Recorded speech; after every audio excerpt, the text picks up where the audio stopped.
Good morning प्यारे बच्चों। कल हमने सर्किट एनालिसिस की जो बेसिक जानकारी थी उसके बारे में पढ़ा था, जैसे कि व्हाट इज़ नेटवर्क एंड ये कितने तरीके से आप नेटवर्क को शो कर सकते हैं, 4 टर्मिनल, 3 टर्मिनल और 2 टर्मिनल।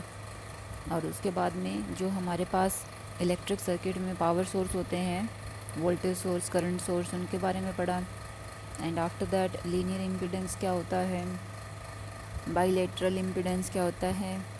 ठीक है, जैसे लीनियर में आपने पढ़ा था कि जिस इम्पीडेंस के लिए वोल्टता और करंट के बीच का जो ग्राफ है वो एक स्ट्रेट लाइन आए तो वो लीनियर इम्पीडेंस होता है।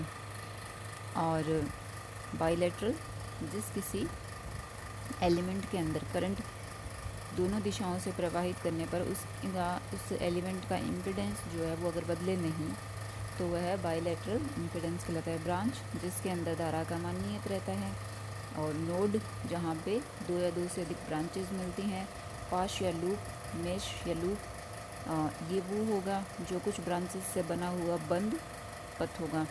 इसमें एनर्जी सोर्स हो भी सकता है और नहीं भी हो सकता है। जैसे कि डायग्राम नंबर जो है ये 1.12 है ना, इसके अंदर जैसे फर्स्ट वाला जो लूप है देखिए उसके अंदर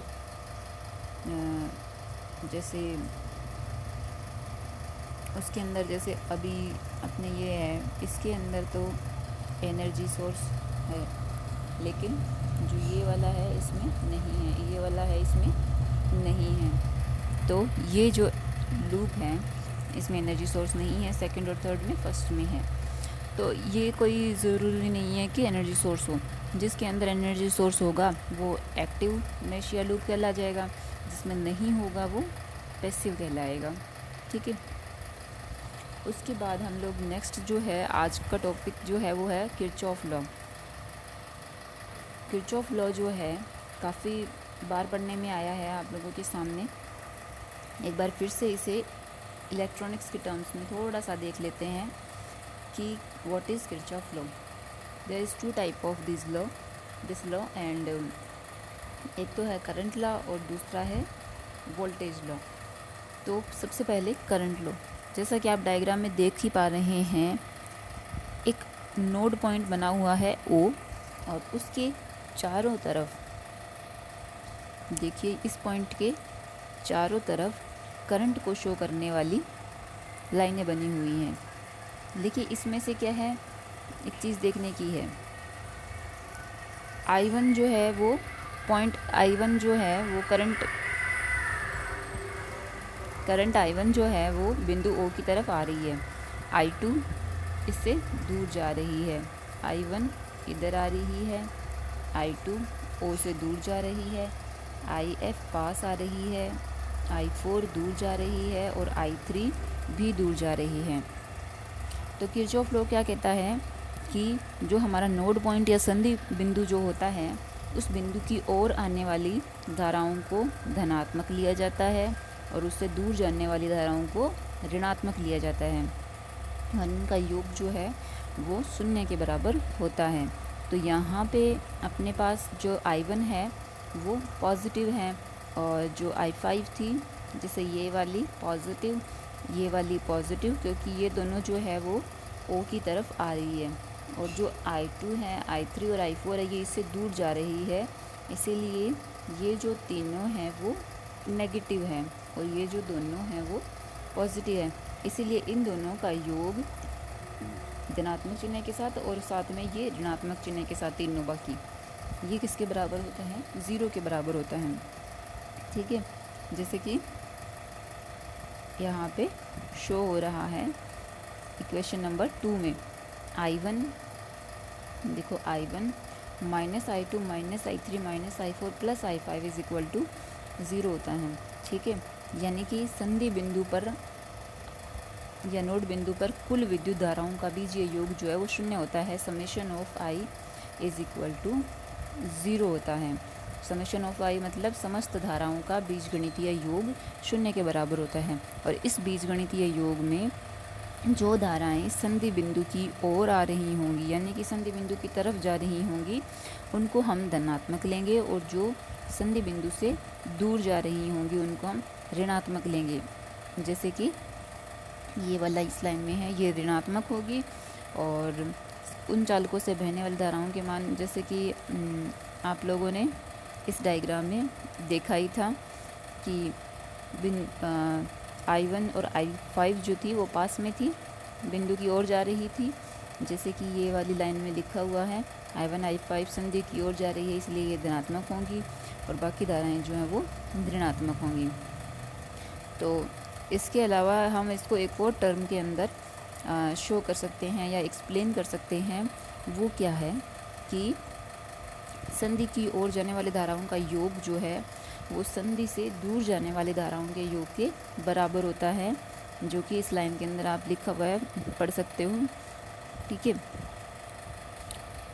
तो ये एक तरीके से मैथमेटिकल एक्सप्रेशन को बदलने का ही के बदलने से ही नई तरीके की डेफिनेशन शो हो जाती हैं। जैसे हम लोगों ने यहाँ पे फर्स्ट ऑफ ऑल कहा था कि संधि बिंदु पर धाराओं का बीजगणितीय योग जो है वो 0 के बराबर होता है। उसके बाद में हमने कहा कि संधि बिंदु की ओर जाने वाली धाराएं धनात्मक और दूर जाने वाली ऋणात्मक होती है, और उनका बीजगणितीय योग 0 के बराबर होता है। ठीक है, उसके बाद हम लोग ये भी कह सकते हैं कि संधि बिंदु की ओर आने वाली संधि बिंदु की तरफ आने वाली धाराओं का बीजगणितीय योग जो दूर जा रही होगी धाराएं उनके बीजगणितीय योग के बराबर होता है। मतलब आने वाली धाराओं का योग बराबर जाने वाली धाराओं का योग। यानी कि ये जो नोड बिंदु है, ओ बिंदु है, उस बिंदु पर आवेश का संचय होता है। बिकॉज करंट क्या होती है? Current is rate of flow of charges. ठीक है, आवेश प्रवाह की दर को क्या कहते हैं? हम लोग धारा कहते हैं। तो ये जो हमारा संधि बिंदु होता है उस पर आवेश का संचय होता है। यानी मान लीजिए कि आवेश का संचय होता है, तो फिर ये आवेश संरक्षण का नियम या ऊर्जा संरक्षण के नियम की क्या कहलाता है? तुल्य कहलाता है। जैसा कि इस लाइन में आप पढ़ सकते हैं इसको कि आवेश संरक्षण का नियम जो है वो उसकी पालना होती है इसके अंदर। ये लाइन यहाँ पे लिखी हुई है, ये रही, ये जो है, क्योंकि संचय इसलिए नहीं होता, एक्यूमुलेट इसलिए नहीं होता, बिकॉज जितना करंट नोड पॉइंट पे आ रहा है उतना ही करंट जो है वो नोड पॉइंट से दूर जा रहा है। जैसे ये वाला जो एक्सप्रेशन है वो क्या कहता है कि जैसे I1 और I5 is equal to I2 + I3 + I4 means कि जो आने वाला करंट है वो जाने वाले करंट के बराबर है। यानी बिंदु O पर जितना चार्ज आ रहा है उतना ही चार्ज उससे दूर जा रहा है। तो इसका मतलब इस O बिंदु पर आवेश का संचय नहीं होता है। टोटल चार्ज कंजर्वेशन का जो लॉ है वो यहाँ पे फॉलो होता है। चार्ज कंजर्वेशन का नियम जो है वो यहाँ पे फॉलो होता है, यानी कि आने वाला चार्ज इज़ इक्वल टू जाने वाला चार्ज होता है। ये है किरचॉफ का धारा नियम या किरचॉफ का प्रथम नियम। उसके बाद है किरचॉफ का द्वितीय नियम, जो कि उसका वोल्टता नियम कहलाता है। इस नियम के अनुसार देखिए, आप लोगों ने इलेक्ट्रॉनिक्स के अंदर मोस्ट ऑफ द टाइम क्या है, जो सर्किट हैं वो जैसे इस तरीके के देखे होंगे, जो कि डायग्राम नंबर 1.22 में बने हुए हैं। तो इसको देख के आप इसका जो सेकंड नियम है उसको लिख सकते हो, समझ सकते हो। जैसे कि इस डायग्राम को देखने पर हम ये कह सकते हैं कि ये एक क्लोज्ड लूप है, बंद पास है। ठीक है, बंद पास में एक निश्चित दिशा में चलते हुए वोल्टताओं का बीजीय योग 0 होता है। वोल्टताएं, जो भी वोल्टेज सोर्स लगे हुए होंगे, ठीक है, उनकी वोल्टता और जो कोई भी अन्य एलिमेंट जुड़े हुए होंगे सर्किट के अंदर, बाहरी एलिमेंट जुड़े हुए होते हैं, जैसे कि कोई प्रतिरोध है या इंडक्टर है, कैपेसिटर है, जो कुछ भी, उस पर जो वोल्टेज ड्रॉप होता है उसकी वोल्टता, यानी कि वोल्टेज सोर्स की वोल्टता और अन्य एलिमेंट्स पर ड्रॉप वोल्टेज की, अन्य एलिमेंट्स पर जो विभव पतन है उसका वोल्टेज जो है उसके, ये सब, इन सब का जोड़ जो है वो किसके बराबर होता है? 0 के बराबर होता है। जैसे मैं थोड़ा सा एक्सप्लेन करती हूँ आपको कि इस डायग्राम के अंदर हमारे पास 4 एलिमेंट है, एक तो है E1, एक है R1, एक है R2 और फोर्थ क्या है E2। ये चार हमारे पास इसके अंदर, इस लूप के अंदर चीज़ें हैं। इसमें से हमारे पास E1 और E2 जो है वो वोल्टेज सोर्स है, वोल्टेज सोर्स है। तो उससे क्या होता है, वोल्टेज सोर्स होने की वजह से ये तो क्या है, वोल्टेज अपने को प्रोवाइड कराएंगे, वोल्टेज हमने को क्या कराएंगे, प्रोवाइड कराएंगे। तो उससे तो जैसे कि हम लोग, मैं आपको बता रही थी कि हमारे पास अभी जो सर्किट आप देख रहे हो उसके अंदर 4 एलिमेंट है, E1, R1 और R2 और E2। तो इसमें से आप किसी भी एक को, वोल्टेज सोर्स को प्राइमरली मान लीजिए और उससे निकलने वाली करंट की डायरेक्शन को आप शो कर लीजिए। जैसे कि हम लोगों ने मान लीजिए E1 जो है बैटरी सोर्स, उससे निकलने वाली कोई करंट I1 या I जो भी है वो मान ली, तो वो करंट जो है वो प्लस से माइनस की ओर चलती है, तो वो करंट इस पाथ को फॉलो करेगी।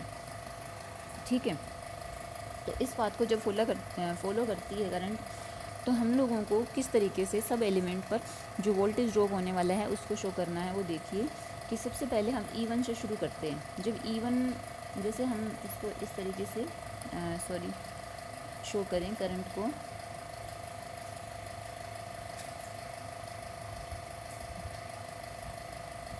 ये वाला, तो इसमें से जो E1 है, E1 में जैसे करंट के डायरेक्शन में जाते हैं तो सबसे पहले हमें E1 के माइनस से जाना पड़ता है, यानी कि हमें करंट के डायरेक्शन में चलने के लिए पहले E1 का माइनस जो है उसे क्रॉस करना पड़ता है।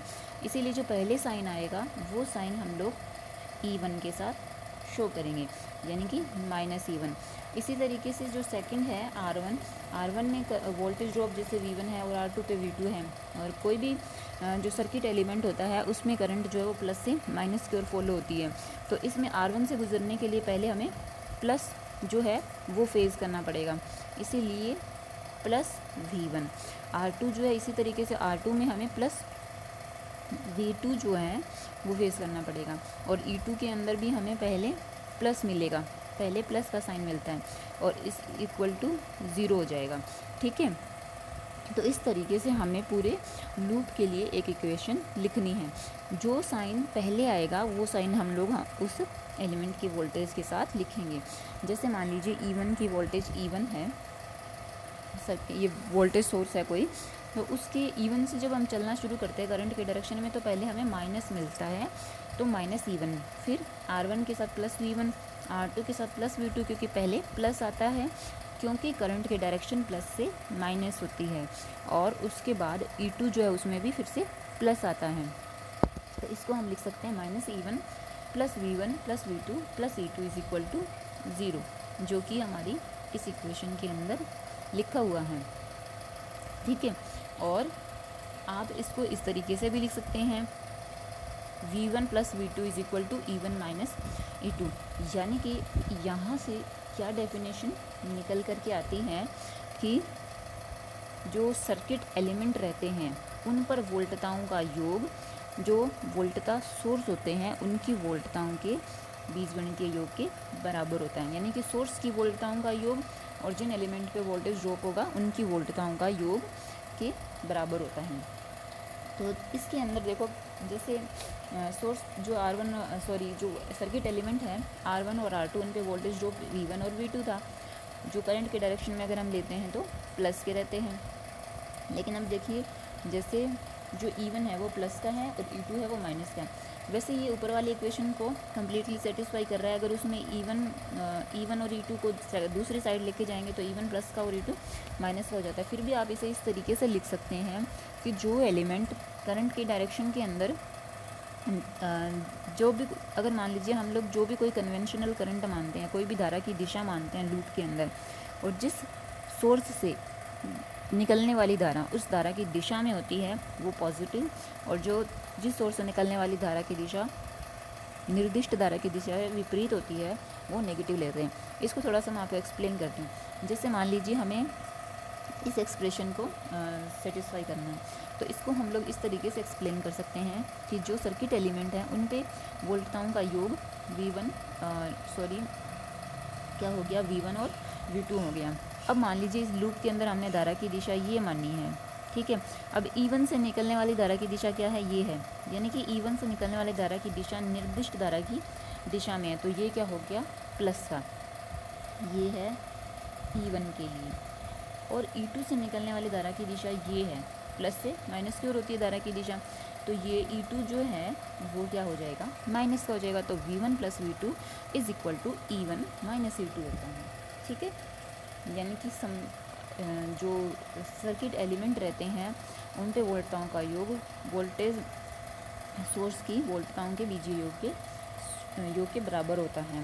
ये summation of V is equal to summation of E, और समेशन ऑफ V क्या एक्चुअल में क्या है, समेशन ऑफ IR। तो यह नियम किसके बराबर होता है, किस पे आधारित है, ऊर्जा संरक्षण के नियम पर आधारित होता है। एनर्जी टोटली कंजर्व रहती है, यानी कि सोर्स की वोल्टताओं का योग is equal to circuit element पर जो टोटल वोल्टेज ड्रॉप होता है उनके बराबर होता है। तो एनर्जी इज़ कंजर्व्ड रहती है, एनर्जी इज़ कंजर्व टोटली। और हमारा जो फर्स्ट नियम था वो क्या था, चार्ज कंजर्वेशन का। सेकंड नियम किस पे आधारित है, वोल्टेज कंजर्वेशन का, ठीक है। तो आज हमने किसके बारे में पढ़ा, किरचॉफ के नियमों के बारे में। जो पहला नियम है वो धारा नियम है, और दूसरा नियम जो है वो है वोल्टता नियम, ठीक है। तो आई होप आप लोगों को समझ में आया होगा, और फिर भी अगर कुछ डाउट रहते हैं तो आप लोग पूछ सकते हैं। Okay, thank you.